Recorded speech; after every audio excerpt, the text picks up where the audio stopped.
Hello friends, geography की इस online classroom series में एक बार पुनः आप सभी का स्वागत। साथियों, पिछली क्लास में हमने राजस्थान के पहले भौतिक प्रदेश पश्चिमी रेतीले मैदान के बारे में विस्तार से चर्चा की थी। आज हम राजस्थान के दूसरे भौतिक प्रदेश अरावली पर्वतमाला की बात करने वाले हैं। जो साथी नए आए हैं वो चैनल को सब्सक्राइब करें और हमारे इन वीडियोज़ को आप लगातार शेयर करते रहें। तो शुरू करते हैं हम आज का अपना टॉपिक, अरावली पर्वतमाला।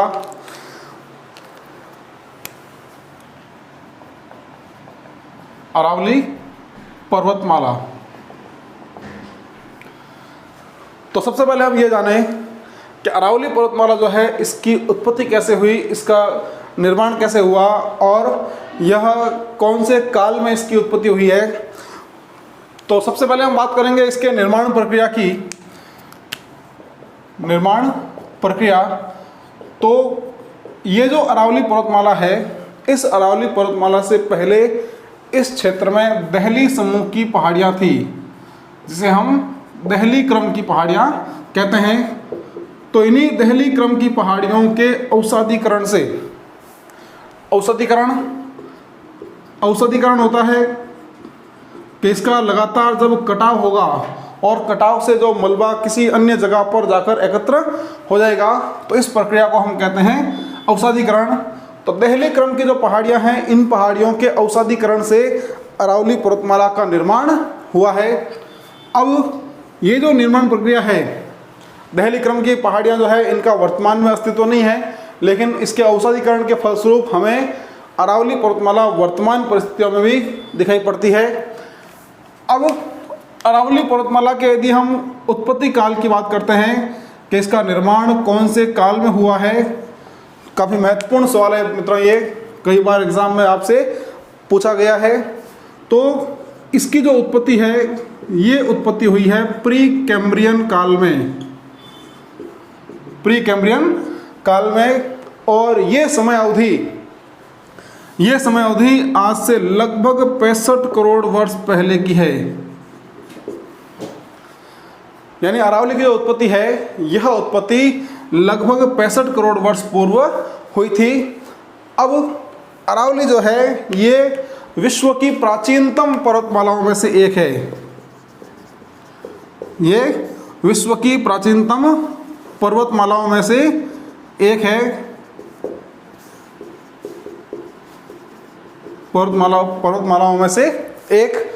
अब ये जो पर्वतमाला है, यह पर्वतमाला किस तरह की पर्वतमाला है? ये वलित पर्वतमाला है, फोल्डेड, यानी इस पर्वतमाला में मोड़ पड़े हुए हैं। तो ये प्राचीन मोड़दार पर्वतमाला है या प्राचीन वलित पर्वतमाला है। अब एक सवाल जो और आता है महत्वपूर्ण, कि अरावली पर्वतमाला की तुलना कौन सी पर्वतमाला से की जाती है। तो यदि हम चलते हैं उत्तरी अमेरिका में, तो उत्तरी अमेरिका में महत्वपूर्ण देश वो रहता है संयुक्त राज्य अमेरिका, यूएसए। और यूएसए के पूर्वी तट पर यहाँ एक पर्वतमाला है जिसका नाम है अपलेशियन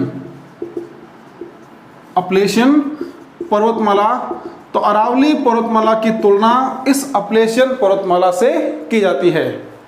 तो ध्यान रखना, यदि आता है कि निम्न में से कौन सी पर्वतमाला अपलेशियन पर्वतमाला के समकालिक है, 4 ऑप्शन में से एक ऑप्शन अरावली है, तो आप उसे सही करें। यदि आता है कि अरावली पर्वतमाला जो है यह कौन सी पर्वतमाला के समकक्ष है, तो अपलेशियन पर्वतमाला की यह समकक्ष रहती है। तो ये इसकी उत्पत्ति प्री कैम्ब्रियन काल लगभग 65 करोड़ वर्ष पूर्व किससे हुई है? दहली क्रम की जो पहाड़ियाँ थी उनके अवसादीकरण से इसका निर्माण हुआ है। और ये विश्व की प्राचीनतम पर्वतमालाओं में से एक है, विश्व की प्राचीनतम पर्वतमालाओं में से एक है। तो निर्माण प्रक्रिया की दृष्टि से ये वलित पर्वतमाला है जिसमें मोड़ पड़े हैं। अब वर्तमान परिस्थिति में बात करेंगे हम, तो वर्तमान परिस्थिति के अनुसार ये अवशिष्ट पर्वतमाला का उदाहरण है। निर्माण प्रक्रिया की दृष्टि से वलित पर्वतमाला और वर्तमान दृष्टिकोण से ये अवशिष्ट पर्वतमाला का उदाहरण है। अब अपलेशियन पर्वतमाला जो संयुक्त राज्य अमेरिका की है, ये अरावली पर्वतमाला के समकालिक है। तो ये अरावली से संबंधित कुछ बेसिक चीज़ें, आप चाहें तो एक बार यहाँ तक का स्क्रीनशॉट ले सकते हैं। चलिए अब हम बात करते हैं अरावली के विस्तार की। अरावली का फैलाव कहाँ से कहाँ तक है।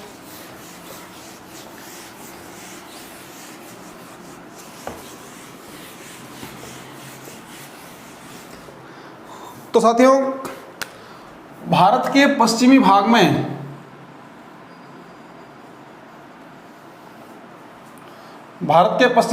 एक महत्वपूर्ण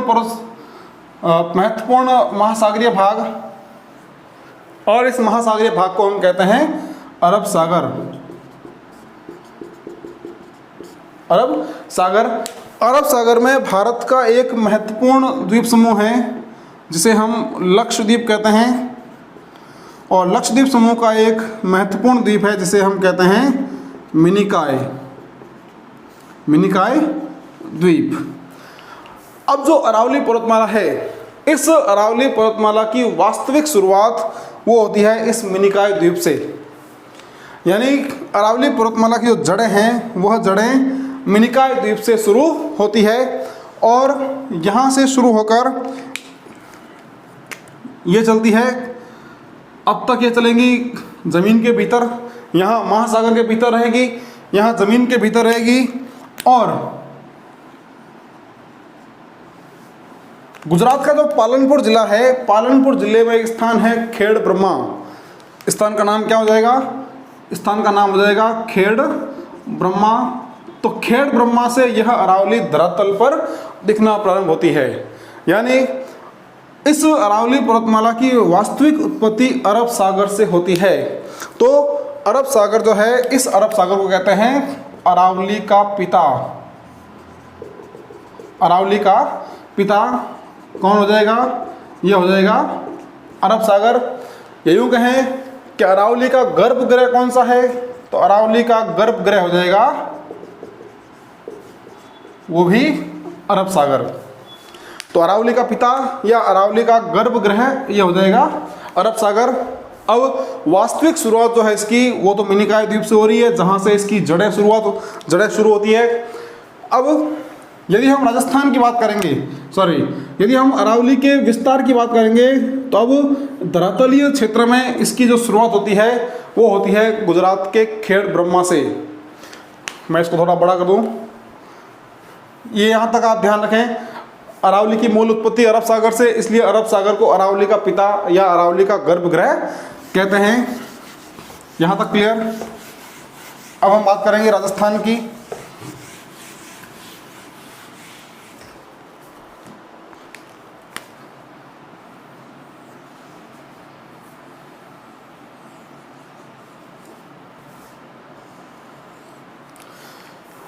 तो हमने तो देखे, जब हम अरावली की उत्पत्ति अरब सागर से कर रहे थे, और यहाँ पर हमने बात की थी कि गुजरात का एक स्थान है जिसका नाम है खेड़ ब्रह्मा। तो इस खेड़ ब्रह्मा से अरावली की वास्तविक शुरुआत होती है धरातलीय स्तर पर, और यहाँ से चलकर यह पर्वतमाला कुछ इस तरह से इसका फैलाव।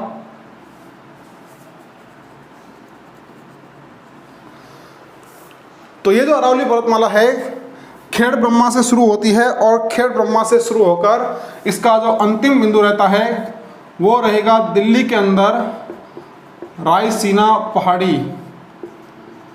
दोस्तों, रायसीना पहाड़ी काफ़ी महत्वपूर्ण पहाड़ी है, क्योंकि इसी पहाड़ी पर हमारा राष्ट्रपति भवन बना हुआ है।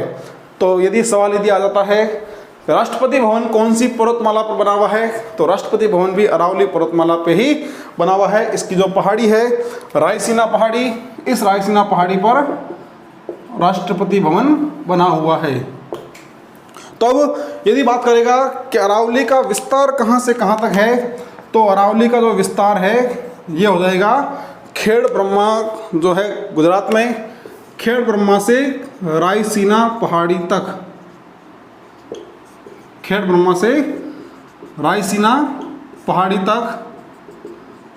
तो ये रायसीना पहाड़ियाँ जो है कम ऊंची और कम चौड़ी दिल्ली रिज की श्रृंखलाएं हैं। तो रायसीना पहाड़ियाँ हो गई, अरावली का विस्तार खेड़ ब्रह्मा से रायसीना पहाड़ी तक। अब यदि हम बात करते हैं अरावली पर्वतमाला की कुल लंबाई की, तो अरावली पर्वतमाला जो है यह 692 किलोमीटर लंबी है, 692 किलोमीटर लंबी है। और इस कुल लंबाई का इसका लगभग 80% ये हो जाएगा 550 किलोमीटर। तो 80% जो भाग है ये भाग राजस्थान की सीमा के अंदर है।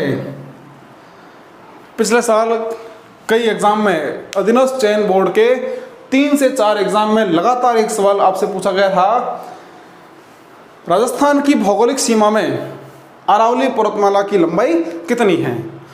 तो इसका मतलब ये हुआ कि वो केवल राजस्थान के अंदर की बात कर रहा है। तो राजस्थान की भौगोलिक सीमा में इसकी जो लंबाई है वो लंबाई हो जाएगी 550 किलोमीटर, जो कुल अरावली का लगभग 80% है। कोई दिक्कत नहीं यहाँ तक। ये तो हमने बात कर ली कि अरावली जो है वो राजस्थान में कितना किलोमीटर फैली है, या संपूर्ण अरावली का ये कितना प्रतिशत है। तो संपूर्ण अरावली का ये 80% है। कोई दिक्कत नहीं यहाँ तक। अब अरावली का जो दक्षिण पश्चिम भाग है, ये जो अरावली का क्षेत्र है ये दक्षिण पश्चिम दिशा में रहेगा, ये भाग इसका उत्तर पूर्व में रहेगा।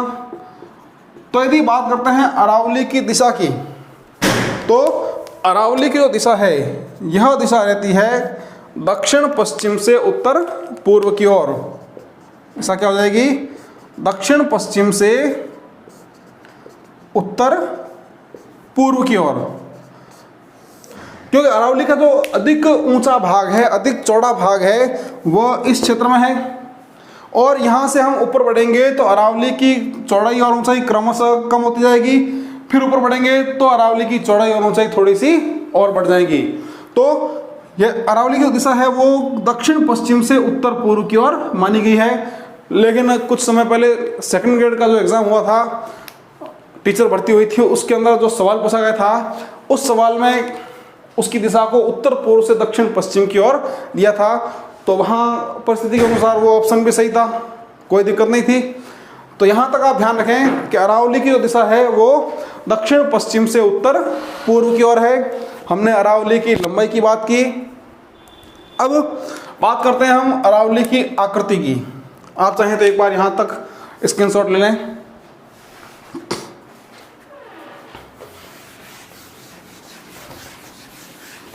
चलिए, अब यदि बात करें हम अरावली की आकृति की, अरावली की आकृति, तो यदि हम अरावली को क्षैतिज रूप से देखते हैं, तो क्षैतिज रूप से देखेंगे तो अरावली का जो दक्षिण भाग है, दक्षिण पश्चिम भाग, वो अपेक्षाकृत ऊंचा है। फिर इसका मध्यवर्ती भाग अपेक्षाकृत कम ऊंचा, और उत्तरी भाग पुनः इसका ऊंचा रहता है। तो ये अरावली की क्षैतिज स्थिति, क्षैतिज रूप से देखने पर। और ये जो आकृति है, ये आकृति हमें तानपुरे के समान लगती है, तानपुरे के समान। तो अरावली की आकृति कैसे हो जाएगी, तानपुरे के समान। ये तो हमने क्षैतिज रूप से जब अरावली को देखा है।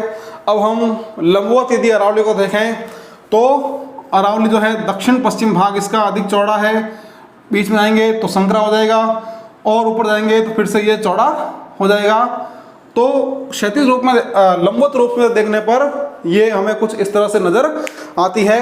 और ये जो संरचना बनती है ये बनती है तितली के समान। तो या तो अरावली की आकृति कैसे हो जाएगी, तानपुरे के समान, या हो जाएगी तितली के समान। कोई दिक्कत नहीं, अरावली की आकृति तानपुरे के समान या तितली के समान।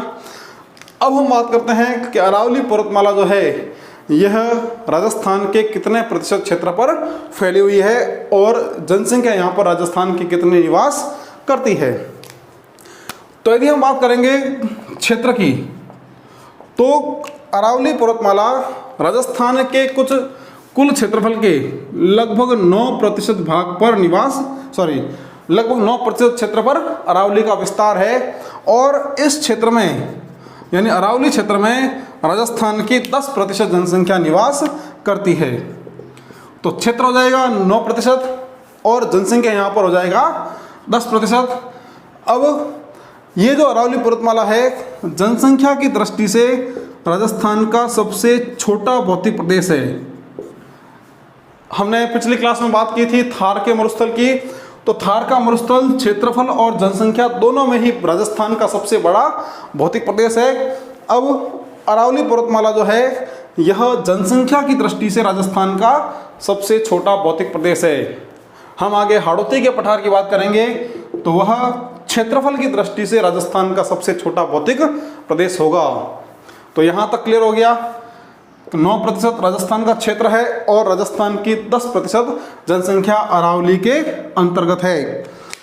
अब यदि आपसे कहे कि राजस्थान में अरावली का सर्वाधिक विस्तार किस जिले में है, सर्वाधिक विस्तार, तो अरावली का सर्वाधिक विस्तार राजस्थान में रहता है उदयपुर जिले में, उदयपुर जिले में। और यदि आपसे कहे कि इसका न्यूनतम विस्तार किस जिले में है, तो अरावली का जो न्यूनतम विस्तार है ये रहता है अजमेर जिले में, अजमेर जिले में। और एक बात का विशेष ध्यान आप यहाँ रखना कि अजमेर जिले में ही अरावली की पहाड़ियों के बीच सर्वाधिक अंतराल देखने को मिलता है। तो सवाल यदि ये आता है कि अरावली का न्यूनतम विस्तार किस जिले में है, तो न्यूनतम विस्तार अजमेर जिले में। यह सवाल ये आ जाए कि अरावली की पहाड़ियों में सर्वाधिक अंतराल किस जिले में है, तो सर्वाधिक अंतराल भी अजमेर जिले के अंदर ही रहता है। तो यहाँ तक की कोई दिक्कत, कोई समस्या नहीं हमें। अब आगे बढ़ते हैं हम। आगे हम बात करने वाले हैं अरावली के प्राचीन नाम की। तो अरावली का जो प्राचीन नाम है यह नाम रहता है अडावलो। क्या हो जाएगा, यह हो जाएगा अडावलो, या इसे कहीं कहीं अडावटा भी कहा जाता है। तो अरावली का प्राचीन नाम अडावलो या अडावटा, तो ये इसके प्राचीन नाम हो जाएंगे, कोई दिक्कत नहीं यहाँ तक। अब कोई भी पहाड़ी है तो उस पहाड़ी के जो ऊंचे भाग होते हैं ये ऊंचे भाग शिखर कहलाते हैं, चोटियाँ होती है। और जो निम्नवर्ती भाग होते हैं ये घाटी क्षेत्र होते हैं। तो राजस्थान में सिरोही जिले के अंतर्गत जो गुरु शिखर है, यह गुरु शिखर राजस्थान में अरावली का सबसे ऊंचा बिंदु है। क्या हो जाएगा, ये राजस्थान में अरावली का सर्वोच्च बिंदु। तो कई बार यह सवाल आता है, ये राजस्थान में अरावली की सबसे ऊंची पर्वत चोटी भी है और ये राजस्थान में अरावली का सर्वोच्च बिंदु है। इसी तरह यदि हम जाएंगे अजमेर में, तो अजमेर में स्थित है पुष्कर घाटी, पुष्कर घाटी ये हो जाएगी अजमेर में। और पुष्कर घाटी जो है ये राजस्थान में अरावली का निम्नतम बिंदु है। कोई दिक्कत नहीं यहाँ तक, किसी तरह की समस्या नहीं। आप चाहें तो एक बार इसका स्क्रीनशॉट ले सकते हैं। प्राचीन नाम इसका अडावलो या अडावटा, राजस्थान में इसका सर्वोच्च बिंदु गुरु शिखर, और इसका निम्नतम जो बिंदु है यह निम्नतम बिंदु हो जाएगा पुष्कर घाटी। अरावली जो है ये राजस्थान में कई मायनों में राजस्थान के लिए महत्वपूर्ण है। यहाँ पर वन क्षेत्र अधिक है, यहाँ पर खनिज भंडार काफ़ी अधिक मात्रा में है, ये आदिवासी लोगों का निवास स्थान है। कई सारी राजस्थान की नदियों का जो उद्गम है वो अरावली पर्वतमाला से होता है। तो अरावली पर्वतमाला का जो है बहुत बड़ा आर्थिक महत्व राजस्थान के लिए है।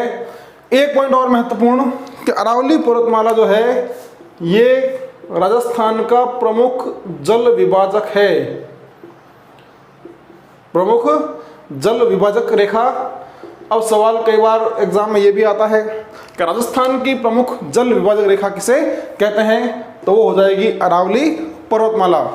अब आपके माइंड में सवाल आ रहा होगा कि ये जल विभाजक रेखा क्या होती है। तो साथियों, दो अपवाह तंत्र को अलग करने वाली जो सीमा होती है उसे हम जल विभाजक रेखा कहते हैं। अब कैसे, जैसे अरावली पर्वतमाला है, इसके पूर्व से जो नदियाँ निकलती है ये नदियाँ बंगाल की खाड़ी का अपवातंत्र है, और इसके पश्चिम से जो नदी निकलती है ये नदियाँ अरब सागरीय अपवातंत्र का हिस्सा है। तो एक तरफ अरब सागरीय अपवातंत्र की नदियाँ हैं और दूसरी तरफ यहाँ पर बंगाल की खाड़ी का अपवातंत्र है। तो इन दो अपवातंत्र को अलग करने वाली जो सीमा है उसे हम जल विभाजक रेखा कहते हैं। कोई दिक्कत नहीं। तो ये राजस्थान की प्रमुख जल विभाजक रेखा है। एक बार आप इसका स्क्रीनशॉट ले सकते हैं।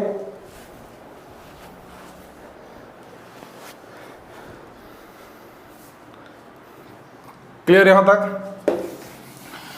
अब अरावली पर्वतमाला जो है इसे राजस्थान के अलग अलग क्षेत्रों में अलग अलग नामों से जाना जाता है।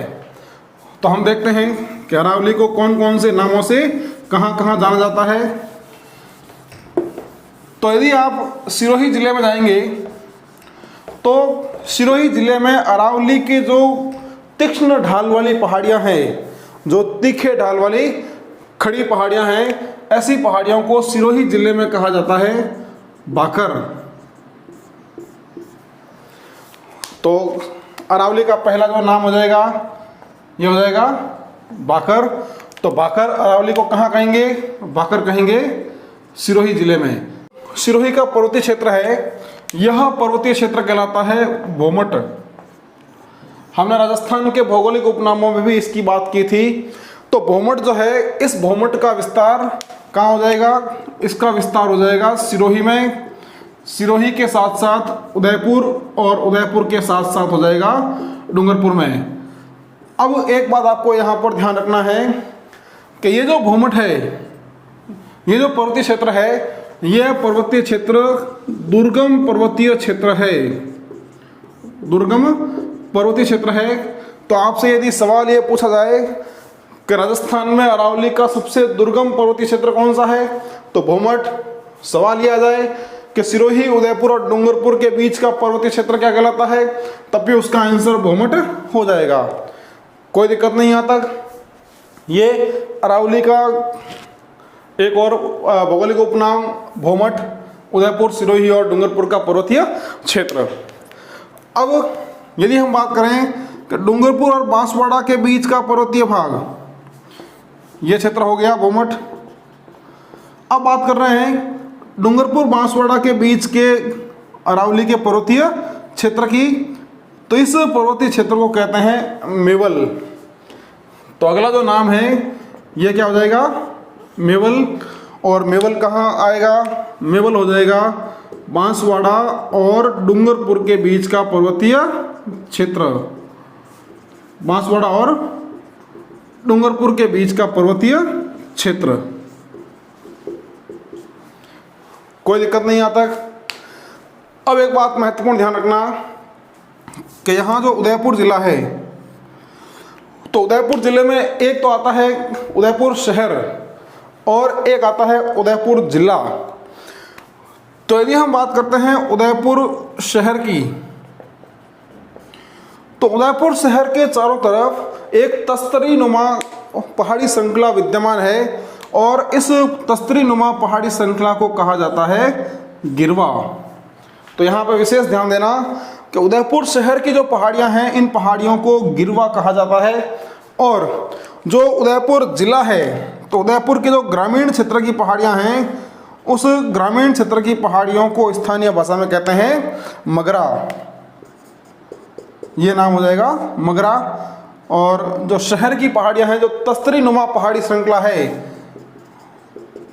तस्तरी नुमा जो पहाड़ी श्रृंखला है, इसे गिरवा कहेंगे। और जो उदयपुर ग्रामीण क्षेत्र की पहाड़ियाँ हैं, इसे हम मगरा के नाम से जानते हैं। तो यहाँ तक कोई दिक्कत नहीं। अब उदयपुर जिले में दो पहाड़ी चोटियाँ हैं। कौन कौन सी? एक पहाड़ी चोटी है जरगा। हम आगे राजस्थान में अरावली की प्रमुख चोटियों की बात करेंगे। तो ये जो जरगा है, ये मेवाड़ क्षेत्र की सबसे ऊंची पर्वत चोटी है। और उसके बाद एक और चोटी होगी रागा। तो यहाँ पर जरगा और रागा दो पहाड़ी चोटियाँ, और इन पहाड़ी चोटियों के बीच का जो हरा भरा क्षेत्र है ये कहलाता है देश हरो। तो जरगा और रागा के बीच का जो हरा भरा क्षेत्र है, इस हरे भरे क्षेत्र को देश हरो के नाम से जाना जाता है। तो यहाँ भी कोई दिक्कत नहीं। अब हम चलते हैं सीकर में। तो सीकर में जो अरावली की पहाड़ियाँ हैं, इन पहाड़ियों को स्थानीय भाषा में यहाँ कहा जाता है मालखेत या बालाखेत की पहाड़ियाँ। मालखेत या बालाखेत की पहाड़ियाँ कहाँ कहेंगे? ये कहेंगे हम सीकर में। तो कोई दिक्कत नहीं यहाँ तक। सिरोही में बाखर कहा जाता है इन पहाड़ियों को। सिरोही, उदयपुर, डूंगरपुर के बीच जो दुर्गम पर्वतीय क्षेत्र है, इसे हम भौमट के नाम से जानते हैं, जो राजस्थान में अरावली का सबसे दुर्गम पर्वतीय क्षेत्र है। फिर बांसवाड़ा, डूंगरपुर के बीच का जो पर्वतीय क्षेत्र है, इसे हम मेवल के नाम से जानते हैं। फिर उदयपुर शहर के चारों तरफ जो तस्तरी नुमा पहाड़ी श्रृंखला है, इसे हम गिरवा के नाम से, और उदयपुर की जो ग्रामीण क्षेत्र की पहाड़ियाँ हैं, इसे हम मगरा के नाम से जानते हैं।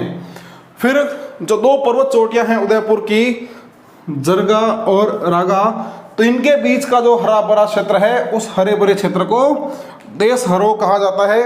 और सीकर जिले में जो अरावली की पहाड़ियाँ हैं, इनको स्थानीय भाषा में मालखेत या बालाखेत की पहाड़ियाँ कहा जाता है।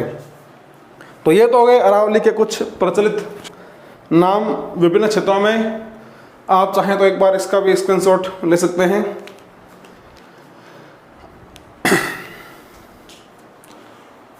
आगे बढ़ते हैं।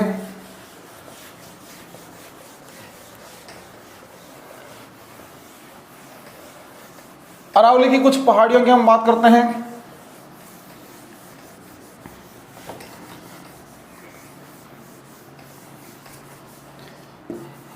कुछ विशेष पहाड़ियां अरावली की, तो कई सारी पहाड़ियां जो है उसके नाम आपने सुने होंगे।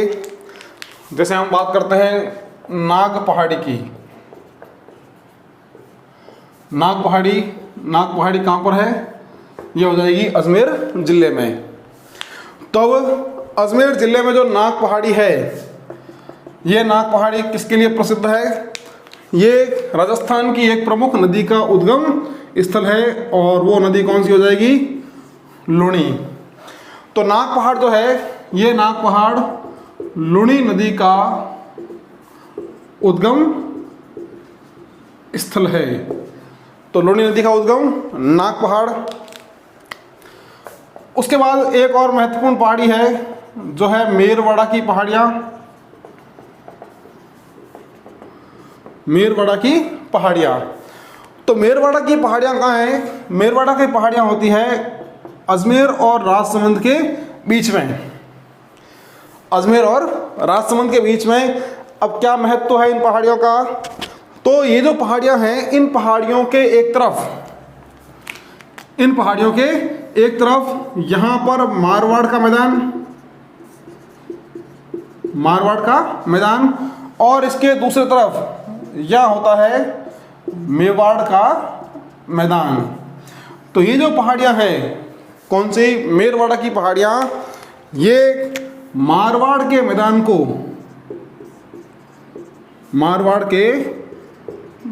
को किससे अलग करता है? मेवाड़ के मैदान से अलग करती हैं। तो सवाल ये आ जाए कि मारवाड़ और मेवाड़ के मैदान को अलग करने वाला पहाड़ी समूह कौन सा है?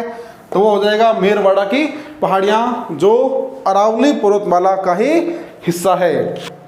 अब एक और पहाड़ी आती है यहाँ पर, वो आती है कुकरा की पहाड़ियाँ। कुकरा की पहाड़ी, तो कुकरा की पहाड़ी कहाँ पर है? ये स्थित है राजसमंद जिले में। अब हमने जो अरावली के 3 भाग किए थे, जब विभाजन किया था, उसमें हमने बात की थी कि अरावली को हमने 3 भागों में बांटा है। इसका उत्तरी भाग उत्तरी अरावली, इसका मध्यवर्ती भाग मध्य अरावली, और दक्षिणी भाग दक्षिणी अरावली। तो अब जो कुकरा की पहाड़ियाँ हैं ये कहाँ स्थित है? ये राजसमंद जिले में यहाँ स्थित है। इसका मतलब ये मध्य अरावली का अंतिम पहाड़ी समूह है। यदि हम ऊपर से नीचे आएंगे तो कुकरा की पहाड़ियाँ राजसमंद में मध्य अरावली का सबसे अंतिम छोर होता है। उसके बाद दक्षिणी अरावली का भाग जो है वो शुरू हो जाता है। तो कुकरा की पहाड़ी जो है क्या हो जाएगा? ये हो जाएगा मध्य अरावली की अंतिम पहाड़ी, मध्य अरावली की अंतिम पहाड़ी। तो यहाँ पर कुछ प्रमुख पहाड़ियाँ, नाग पहाड़ अजमेर में, लूनी नदी का उद्गम स्थल, मेरवाड़ा की पहाड़ियाँ जो मारवाड़ के मैदान को मेवाड़ के मैदान से अलग करती है, और कुकरा की पहाड़ियाँ राजसमंद में जो मध्य अरावली की अंतिम पहाड़ियाँ हैं। तो साथियों, आज की ये जो क्लास है, इस क्लास के अंतर्गत हमने अरावली पर्वतमाला की एक सामान्य जानकारी पढ़ी है, और जो अगली हमारी क्लास होगी उस क्लास के अंतर्गत हम राजस्थान में अरावली की प्रमुख पर्वत चोटियों और इसके प्रमुख जो पर्वतीय दर्रे हैं उसकी हम बात करेंगे। साथ ही साथ हम राजस्थान में और भी महत्वपूर्ण पहाड़ियां हैं और राजस्थान में कुछ पठार है जिसकी हम बात विस्तार से आने वाली क्लास में करने वाले हैं। यहाँ तक कि यदि कोई समस्या है तो आप उसको हमें कमेंट बॉक्स में ज़रूर दे सकते हैं। आप लगातार हमारे चैनल को सब्सक्राइब करें और इन वीडियोस को आप लगातार शेयर करते रहें। अगली क्लास के साथ बहुत जल्द फिर मिलेंगे। तब तक बहुत बहुत धन्यवाद। Thank you.